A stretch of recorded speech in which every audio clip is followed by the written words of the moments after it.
Welcome to History with Herodotus, where we delve into the most fascinating stories of the past.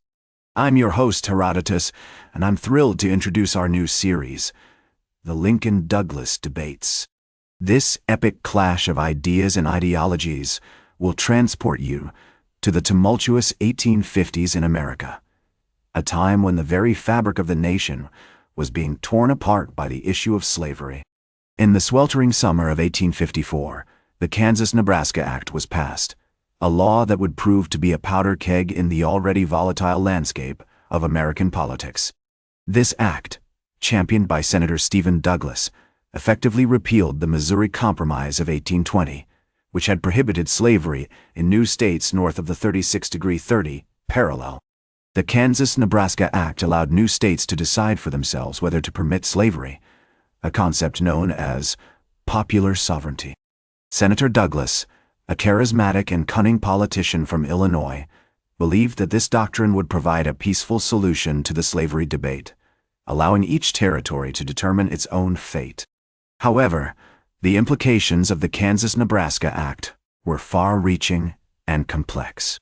For instance, it led to the establishment of two rival governments in Kansas, one pro-slavery and one anti-slavery. The pro-slavery government, backed by Senator Douglas and other prominent Democrats, sought to establish Kansas as a slave state, while the anti-slavery government, supported by abolitionists and free soilers, fought to keep Kansas free from slavery. This led to violent clashes between the two groups, including the infamous sack of Lawrence in May 1856, where pro-slavery forces attacked and burned down the town of Lawrence, a stronghold of anti-slavery sentiment. As the situation spiraled out of control, Abraham Lincoln, a relatively unknown lawyer from Springfield, Illinois, began to re-emerge on the political scene. Lincoln had been largely absent from politics since his stint in Congress in the 1830s, but the Kansas-Nebraska Act and its aftermath galvanized him into action. Lincoln's return to politics was marked by a fervent anti-slavery stance, which would become a hallmark of his career.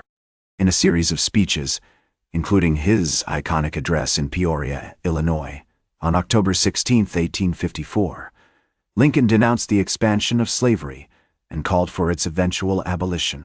His eloquence and passion resonated with many, particularly in the newly formed Republican Party, which was coalescing around an anti-slavery platform. The Republican Party, founded in 1854 by a coalition of anti-slavery Whigs, Free Soilers, and Democrats, was rapidly gaining momentum.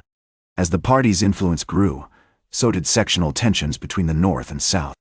The Republicans' opposition to slavery expansion was seen as a threat by many Southern states, which relied heavily on slave labor. This growing divide would ultimately lead to a clash of ideologies, setting the stage for the historic debates between Lincoln and Douglas. As we explore this pivotal moment in American history, we find ourselves at the threshold of a great transformation. The Kansas-Nebraska Act, Stephen Douglas's popular sovereignty doctrine, Abraham Lincoln's emergence as an anti-slavery leader, and the rise of the Republican Party have all contributed to a perfect storm of political and social upheaval. That's all for today. Join us next time on History with Herodotus, as we continue our series on the Lincoln-Douglas debates with Episode 2. The Senate race begins.